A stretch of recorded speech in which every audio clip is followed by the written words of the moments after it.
It's that sense of like, if only I had told them how much I love them, if only I'd told them how much they mean to me, or if only I'd valued them.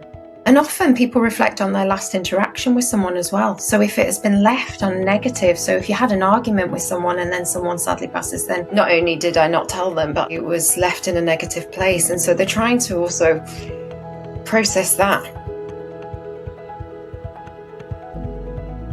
What were the experiences that you had early on in terms of working with grief that made you feel as though it was the right thing for you to specialise in? In terms of training, I actually did a graduate conversion to psychology. And then I went on and actually did a master's in addiction psychology, which then I really loved. I ended up working in a rehab and working with women with substance use disorder. And then I went on and did a PhD. So it's been a natural progression.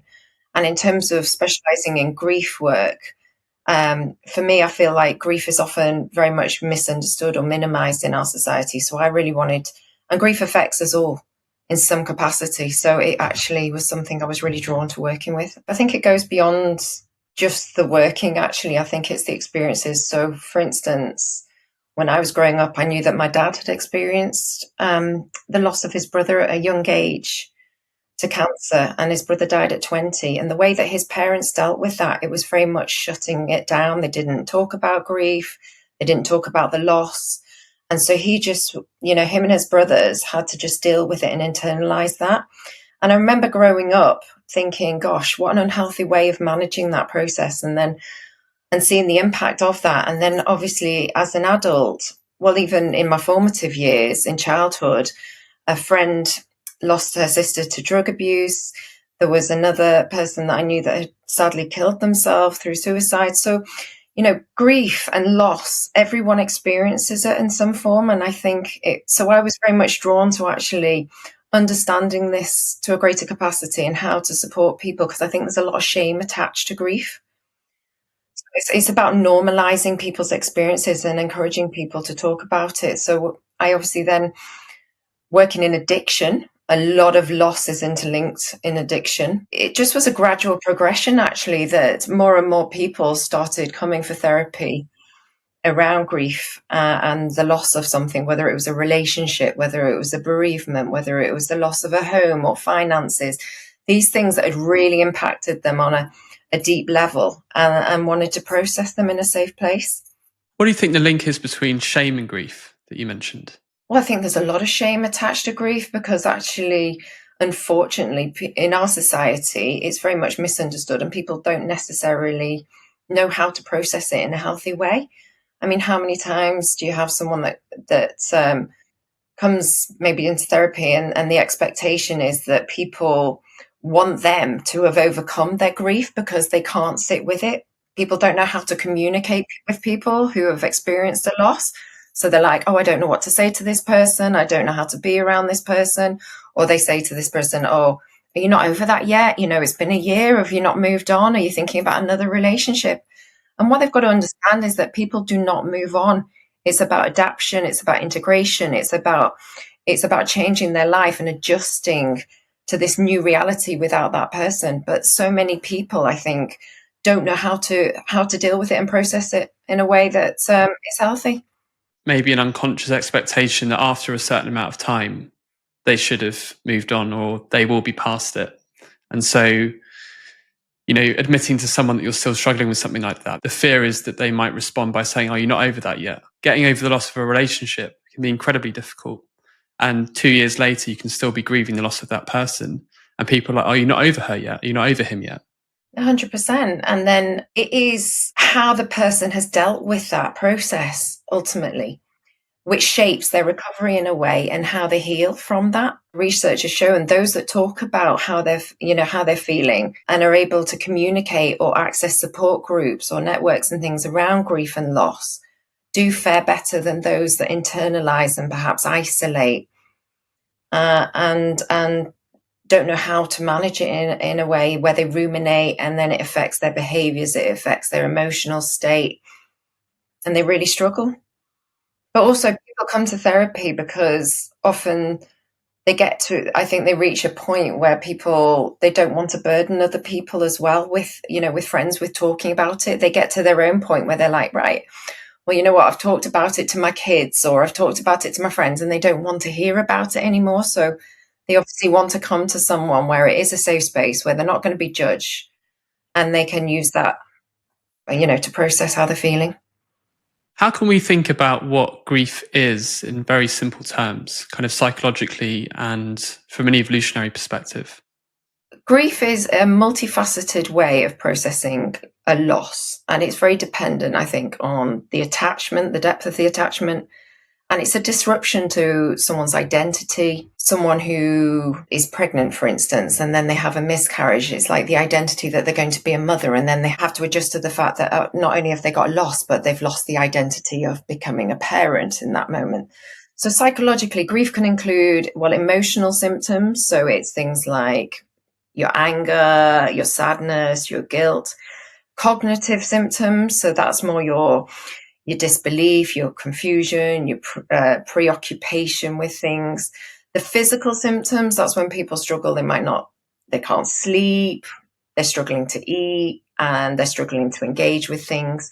And behavioral, more withdrawn, very restless, and not interacting with people. And in terms of evolutionary, grief is about adaptation. So we can grow as an individual through the process of grief.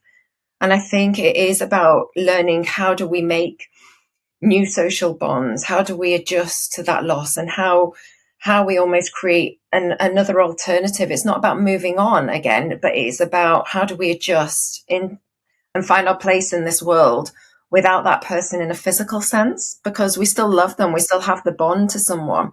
And that's why the attachment is so important. So that's evolutionary wise, we do grow as people through this experience in different ways. It's easy to see the evolutionary utility of very strong social bonds. In fact, that's very characteristic of what it means to be human. But from an evolutionary perspective, given how debilitating grief can be, that's the kind of the cost of that. In a way, from an evolutionary perspective, the best of both worlds would be to have the strong bonds, but then not suffer so much after they disappear. Yeah, have the strong bonds, and those bonds can be retained in a way through rituals, through remembering them in different ways. So different people have. So I've got a client, for instance, who lost a husband, and what she did is she cut up his shirts and got them made into a teddy bear. Had another one that made it into a blanket, or someone that's had ashes put into a piece of jewelry. So it's their way of feeling attached still to the person and continuing that bond, but they might just not have them in the physical sense. So what are the broad stages of grief, and why do we need to go through each of them? Grief is a very individual process. So I don't think there's a right or wrong way of grieving, because it's so personal to the individual. And I keep mentioning attachment, and I think attachment and the attachment to the person that they've lost shapes the depth of the suffering and the sadness, if I'm honest. So in terms of models, or Kubler-Ross, for instance, is a very well-known model, and that talks about how we go through 5 stages. Denial is when they're in a state of shock. So they're trying to adjust to the fact that this person who was maybe here yesterday is not here today. It's struggling to accept that loss. So often in this stage, they're asking questions, they're trying to make sense of it in their own way and understanding the why. And often it depends on how the person has also died. So if it's a suicide, especially, the shock of someone that was there, and often people go to a place of, like, with disbelief. It's like, oh, could I have done more? Should I have been able to see the signs? And a lot of self-blame as well that is interlinked with this. But denial is the first stage that people go to. Then it often goes to anger and frustration. How could someone have done this? Or anger that something's happened to someone that they love in the world. So if someone's been taken away. So the frustration, often helplessness as well. And that anger can be directed inwards, it can be directed outwards. It's often they're trying to process, like, this emotion comes up, and it can come up very intensely actually for people that are dealing with a bereavement. Then it's the bargaining stage, and that's more about the negotiation in a sense. It's almost trying to cognitively trying to make sense within ourselves of like, why has this happened? You know, attempting to sort of negotiate or undo like the fact that this has happened. If only I'd done this, or if only I'd done that. And actually, again, this is what we have to understand is that most of the time we don't have control over what is going to happen. But a lot of people think that we do. And then something happens, and then it upsets our equilibrium and what we think is going to happen.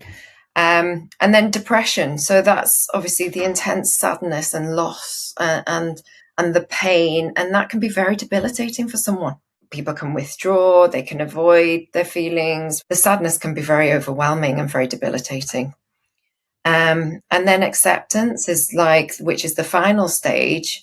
And that's more about coming to terms and being able to exist in your life where you have in some way accepted this as my new reality without that person. One of the things you hear talked about is repressed grief. So that someone, because they don't want to feel the pain of the grief, they feel as though it's going to overwhelm them. They almost stay in that first stage of kind of disbelief and shock, and they tell themselves a story that allows them to bypass the emotion and carry on in life. So could you talk a bit about that, people getting stuck before the things that need to happen? There is a thing called prolonged grief disorder, and that's actually in the DSM-5 criteria, which is what we use to diagnose. And that is actually if someone has been stuck in a place of grief persistently for more than 6 to 12 months, they often are struggling to move forward. Then it becomes more complicated. And you're right, people will tell their own story. They might create their own narrative around that to make sense of something. So their version of event, they can get preoccupied with the deceased or the circumstances surrounding the death, or again, this idea, if only I'd done this. So a lot of the time I'll see clients who might be struggling to accept that they did enough. This idea that they should have done more, they should have told the doctors not to do this, or they should have been with them physically more, they should have been around, they shouldn't have argued, they shouldn't have taken time out, all of this. And this all feeds into this idea of prolonged grief and the struggle that people have to move forward. And often they will isolate. So they will often isolate, they will not communicate to others, and they will shut off from family and friends because they don't feel that anyone's going to understand how they're feeling. When you were describing the stages of grief, you did say about how people would tell themselves stories about what more they could do. And that's a normal part of the process. But it's when people get stuck in that bit of it and they can't move on. Is that what you mean? Yes, because they have difficulty in re-engaging in everyday things. So they might not be able to go back to work. They might not be able to engage in normal activities, normal activities as going out with friends. And it's really important when someone is struggling with a loss that they do reach out to people or find a support group or find tools to be able to move forward. What are some other ways that unresolved grief can affect the lives of individuals and those around them? Well, it can lead to anxiety, it can lead to depression. So they might actually then end up having a mental health disorder themselves, which then obviously impacts the family because then other people want to be able to support them and then they can feel helpless. So it does have knock-on effect to people around them if someone is stuck in this place. And I think it isolates them in a way. So it's almost like a part of them has died with the person and they really struggle to, like I said, re-engage in every area of their life. And then it affects their health, their negative way of thinking, their ability to interact with other people. It's a bit sad in a way because it's like they've lost an important relationship and then that goes on to have this knock-on effect on their current relationships, which are obviously incredibly meaningful and valuable to them. 100%. And then if they lose them, then that sense of loss is just compounded further. Do children and adults process grief differently? Yes, they do. And I think it's very, again, dependent on what information is given to the child. What age is the child when they've experienced that loss? What's their maturity or their developmental stage at that point? So how much understanding do they have about death? And what's the narrative that they've been told? Because I think sometimes, especially with younger children, if they're being told, oh, someone has gone to sleep or someone's gone up to the sky, I mean, that's very confusing for a child because they're going to think, oh, maybe they're going to come back and they're going to return. And I think with children in particular, I think they understand a lot more than we give them credit for. And if parents have unresolved, complicated grief, then that is modelled down to the child. So, for instance, in my dad's case, when he lost a brother, he was 18, his brother was 20. If his parents never talked about that grief, so therefore, he was then left to process and internalize those feelings, not knowing what's normal, how am I meant to feel and process this. And I think this is why it's important that we address grief differently to children than we do to adults, and that we need to talk about death, and we need to, as a society, I think we need to be open to the idea that we're all mortal. Death is the only thing that's guaranteed in our life, so we have to be more open to actually normalizing it and being able to communicate about it and our feelings about it. I suppose you can understand the instinct from a family member to want to protect the child from the reality of death. So kind of cotton wooling it and serving it up to them in that kind of language. Are you saying that the best thing to do is just to talk to them in a very kind of straight way, and a kind way as well? Oh, very kind, empathic. They have to have a safe space that they can communicate. So whether they have got their own therapist, a child therapist, or they seek support through school, or have a family member that they can talk to, or, there are support groups that are specialised in working with children that have lost a parent or experiencing grief. And I think that's really important that they have access to that support, because children process grief in a different way and they can act out, and it's not necessarily they can feel things very intensely, and it might come out, one day they might appear fine, and then the next day, they're really struggling. So there's no right or wrong with that. And I think they just have to have a consistent support around them. So how do you approach working with someone who comes in and is very grief stricken? Well, first off, it's about creating a safe space. Creating a safe space means that they have an opportunity to be able to say whatever they're feeling without feeling judged. So without feeling shame, to know that actually, however small or trivial something is, that's important to that person. And I want them to be able to access that sadness and the emotions they're feeling, learning about what was your attachment to that person, understanding where they're at with their life, how this loss has impacted them as a person, normalizing the emotions that they're feeling, knowing like this is normal what you're feeling, finding tools or ways that they can attach to, or things that they can, so that they can feel supported in the therapeutic space.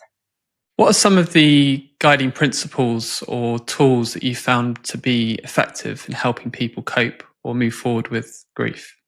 In terms of tools, it's journaling, it's making sure that they get some exercise or outside space, because obviously I think the cortisol, which is your stress hormone, it's very important people aren't isolating. So I'm saying to them, right, even if you're just getting outside to walk out, go around the block, do that, get outside. You're guaranteed to feel a bit better.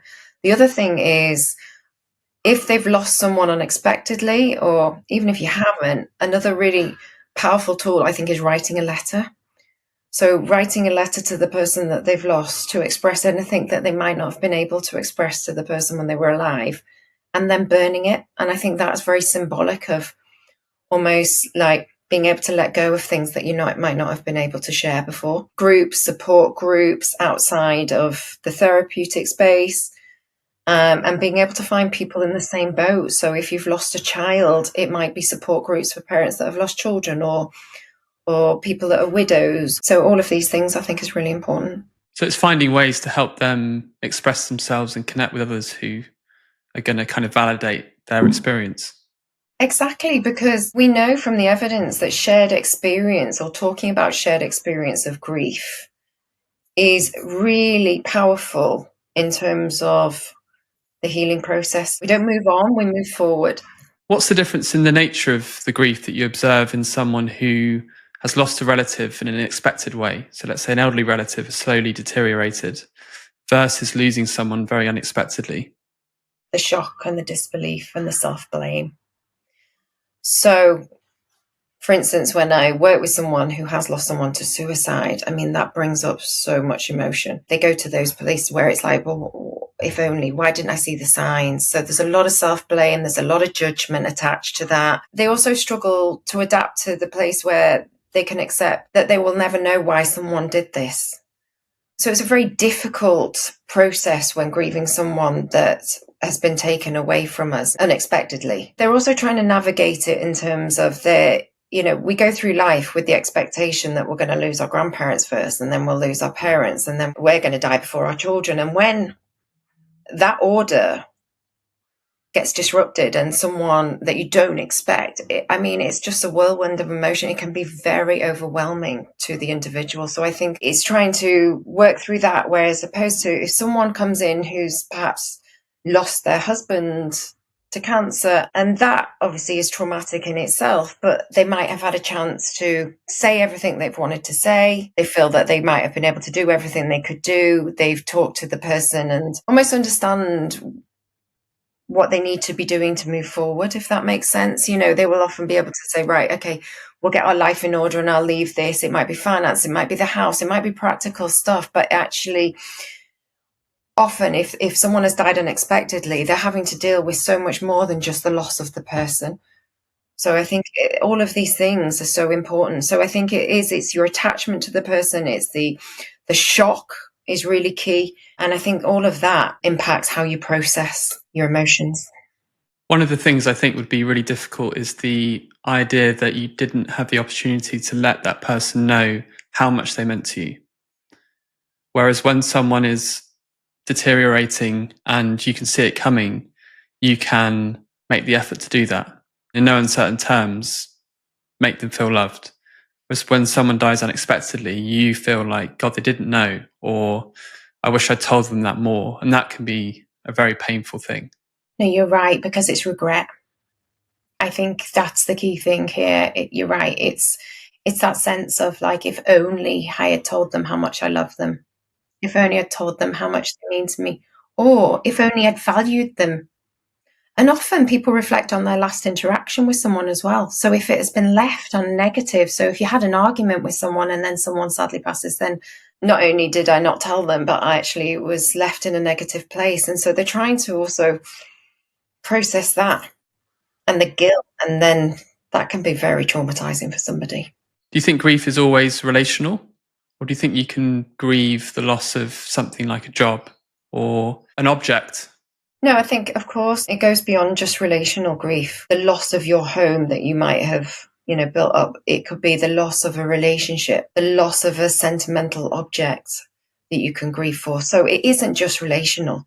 It's just something that we attach meaning to, and it's how we make sense of that meaning. What are some of the common patterns that you see in terms of thinking, feeling, and behaviour when someone's in the grief cycle that maybe keep them trapped there? Common patterns, again, the self-blame, often jealousy as well sometimes, because in a way, I'll have clients that'll say, I don't want to see people with their father if I've lost my father, or people with children. Very often people who are trying for a baby struggle to be around pregnant women if they've lost a child. And I think we have to normalize those feelings when people come into a therapy space to go, yes, actually, it's very normal to feel that response, but you have to have that self-awareness. Often if you are a couple, say, and then you might feel like you're not going to be included anymore. Say you go on holiday with 3 couples and you're now on your own, and it's that you might feel jealousy that actually everyone else has got their partner and you're bereaved. So I think it can be around any sort of loss that you feel an attachment to. You can struggle to see it in real time in terms of these people that have got what you haven't got. And I think it's really normal to address that, and it's normal to acknowledge those feelings and know, yeah, actually, why wouldn't I feel that way? But we have to reflect on that and the meaning we attach to that and how we're going to process that. Because obviously we don't want to isolate ourselves and cut ourselves off from our community and people that can be a significant support to us, because we might feel jealous that they have something that we no longer have. Can you share a story that illustrates the kind of fundamental shift that needs to happen in order for someone to be released from grief? So one client in particular, she had lost her husband and she was very codependent with her husband. So she'd very much created an identity around a caring role for him. And she was also a nurse. So she very much had invested so much time and energy into looking after him, going to the doctors. And sadly, when he passed of cancer, she felt stuck in her grief because she couldn't get past this idea that she could have done more. Because she had been a nurse, then she should have intervened and more with the hospital, or maybe, spent more time. And what was transformative in a way was recognizing, no, actually, a lot of what she felt and a lot of why she was grieving because of the strong attachment and the bond that she had. So it was taking her away and trying to understand her own identity and trying to develop that so that she became an individual again. Her identity was so shaped around the other. So what was transformative in the therapy and what enabled her to move forward was this idea that actually I am allowed to still miss that person and grieve, but have my own identity as a person here and to focus upon her own needs. The other thing I'm thinking about is the idea of looking back and still wanting the life that you had with that person in and not wanting the life that you've got now, and how at a certain point you develop what you might call a compelling vision for your future that you can accept, rather than thinking that it's secondary to what you had before. People can get stuck in this, oh, my life was so perfect with this person. And it's understanding actually it might not always have been perfect. So we have to remember it through a lens of actually what it really was like in reality. And then how do we shape our well-being and our existence, in our current environment. I have a client who wakes up every morning and talks to the picture of her husband. And it's those sort of habits that enable them to sort of move forward, but they still feel that that person is with them and that bond still exists. Because on the one hand, the depth of feeling is honouring what that person meant to you. You want to hold on to it to kind of show them how much they meant to you. And you cling on and cling on. I mean, I'm talking from my own experience actually there, where I felt like letting go of that person and letting go of that feeling was a disservice to how much they meant to me. And I think a lot of people feel that way. And I can totally understand why.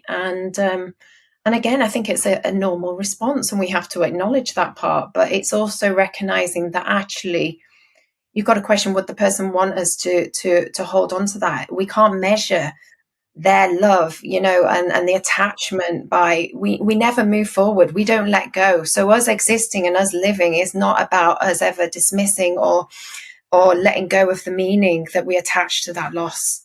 So that person is constantly with us in our heart, and it's like we can move forward, and it's understanding, probably the person would probably want us to move forward in our life. So we can't measure our level of grief. Obviously it is linked with our attachment to that person, but we can't feel guilt. We've got to be mindful of getting stuck in a place where if we move on, are we doing a disservice to that person? Because I think that, like I said, it's a very normal response, but I think it can get you to a place where you could feel potentially quite stuck.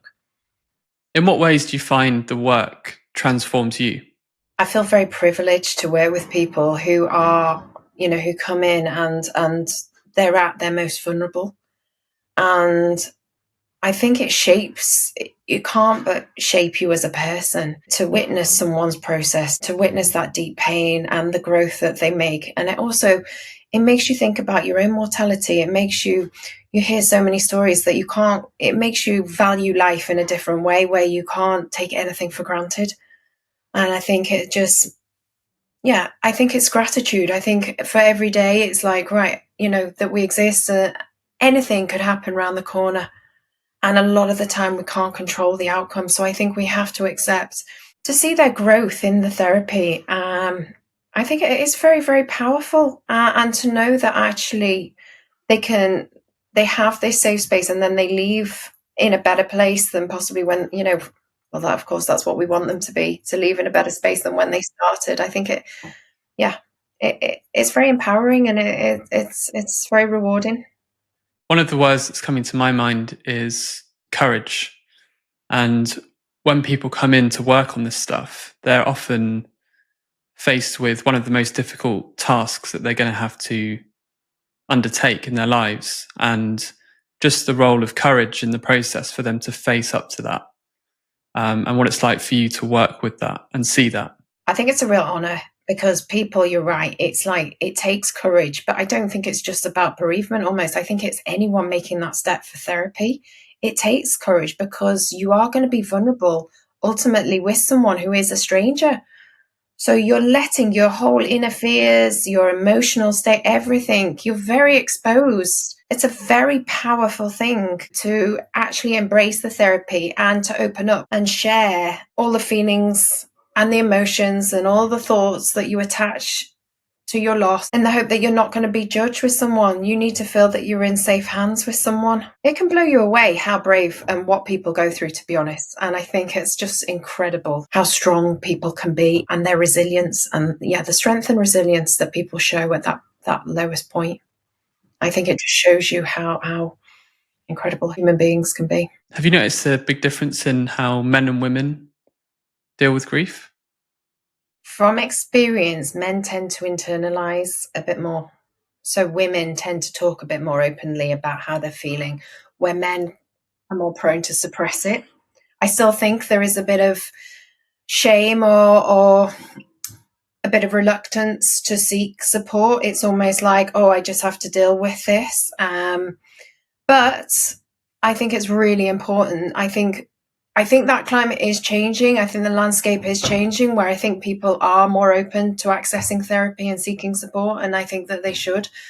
So there is, I think women currently are a bit more open to it than men, but I do definitely see that changing. There's definitely a shift where men are feeling that it's okay to open up and to be vulnerable. And that's great to see.